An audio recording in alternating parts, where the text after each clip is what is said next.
Lanka. Yeah, he must be adding the killing of the Sinhalese also in the south by killing the students, by blasting the schools, school buses, train. He must be adding that 1 lakh into that. Plus, how many the LTT have been killed on the other side? Hundreds have been killed by, because, for example, the Bank of Ceylon, which is a criminal act of LTT, 800, 900 people were killed, and the train attacks, and so many, for example, bombing of the civilian targets by the Air Force. This is a criminal act, and UN has gotten... Sorry, bombing of civilian targets by LTT, and by the Tamil Tigers. And he was talking about the conversion, and the LTT does not have even a respect for religion. It bombed the Dalada Maliha, which is the sacred place for the Buddhist, and whereas there are hundreds and hundreds of Hindu temple exist in south.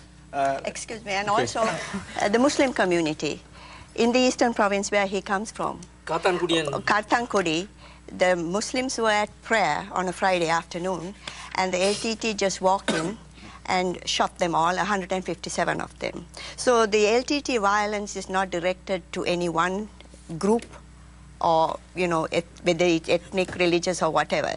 He was talking about the Dalada Maligawa. Then in Anuradhapura, when on a holy day for the Buddhist, they go to the temple to worship. Well, the LTT walked into this another holy place for the Buddhists and just opened fire on the devotees. So he just said...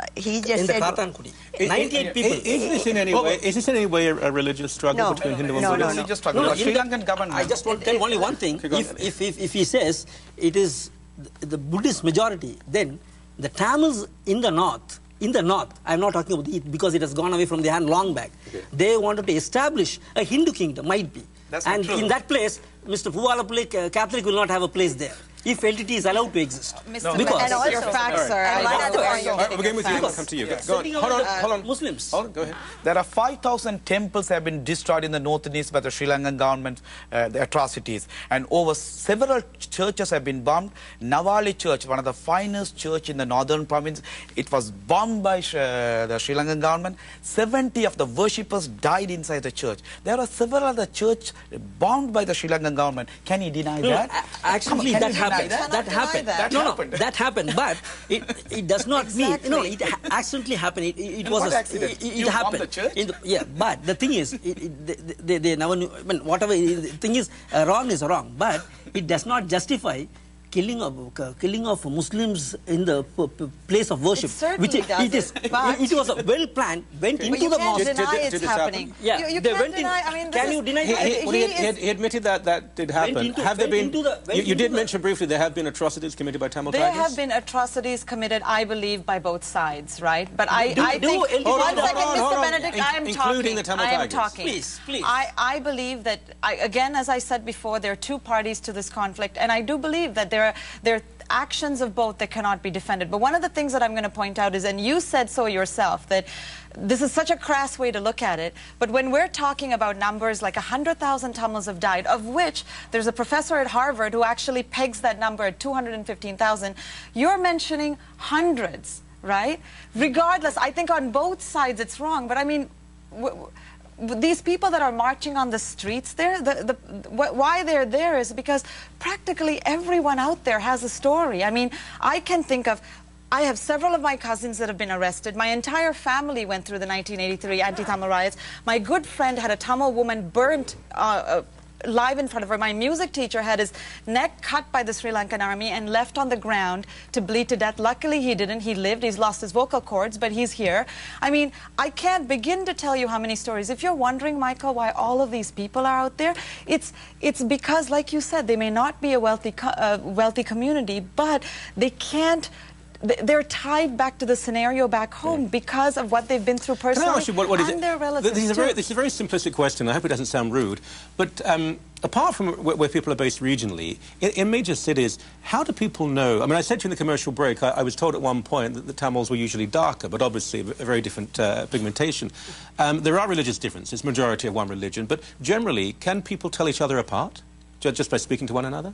Between Tamils, you mean? Between Tamils and the majority population, is there any difference? No, there is. Because our North people do not recognize East people. No, that's not true. I have several friends that are Sinhalese. I sometimes can't tell. I'm very well respected. So in general urban discourse, people living in the same city, you wouldn't even know. I want to make a point on the Muslim killings, Michael. He is talking about the Muslim killings.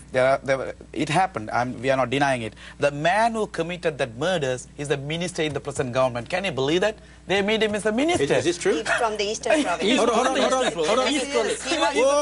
Please, everyone. Sir. Because okay, candid. Because some of you have thick accents, fairly thick accents, and because of the subject matter, if you speak at once, no one can understand a word that's being said. He says the man who committed the massacre of Muslims in the name of the... he was an LTT person. But he's a minister now. He was, at that time, the right hand. He was in the LTT. He was a member of the LTT. He was a Tamil Tiger? Yes. He was and now he's in your government? He has been broke away. Hold on. As a leader. He was a Tamil Tiger when that incident took place. In 2004, he left the Tamil Tigers. Yeah. And he disassociated himself from the LTT. Why isn't he in prison? Right? Because he denounced terrorism. He was given an opportunity to join the democratic process. But surely if you commit a mass murder, if you say, I'm sorry, that's wonderful, but you still have to serve the rest of your life in prison. Okay, then now are we going to also, he was a member of the LTT, then in that case, we have to condemn everybody who was an LTT fighter at that time. And condemn the Sri Lankan government. Was he not the person who committed the murder?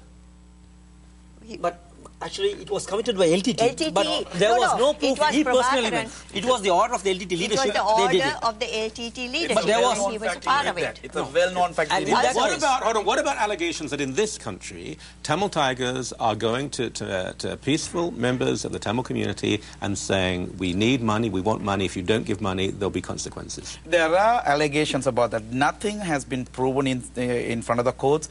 We welcome all these allegations to come up, and any people, if they are being threatened or intimidated, to go to the police.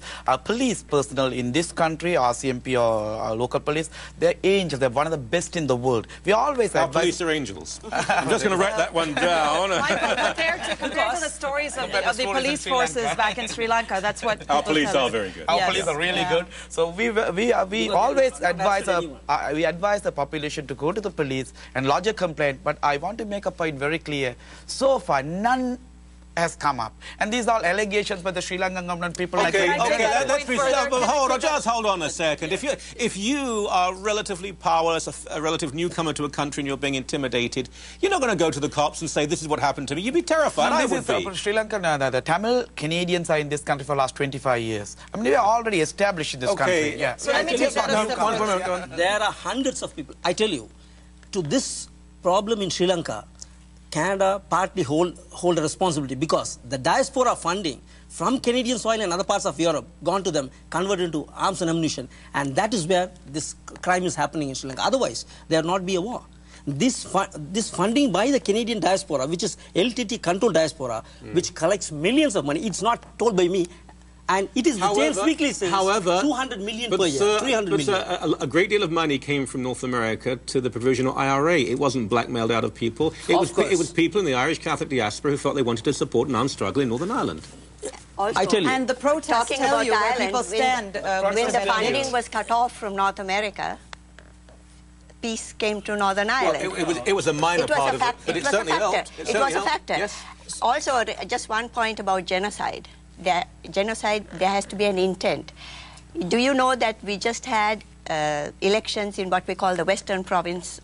We have provinces like you have here. Yes. There is at least 1/3 of the population in that region is Tamil. Hold on. Okay, we can hold an election, but it is up to the people to vote or not to vote. Right. That's all I'm saying. Okay. Right. But they are living. They are contributing, so you cannot call when 1 million people vote. Have to break. Back in a few moments. One more fairly short but important segment of the show. We'll see you very soon. How come that? Please. Canada. Hello. Canada. Micheal Coran show, last segment.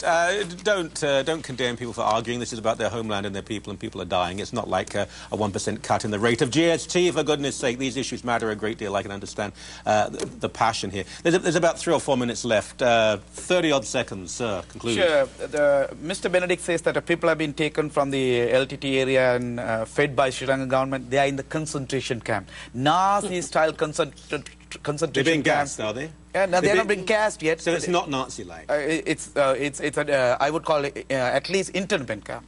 Okay. And it's run by Sri Lankan government. The entire world is condemning them, and still Sri Lankan government is not allowing any international media, any international observers, no UN, no outsiders to visit them and look after them.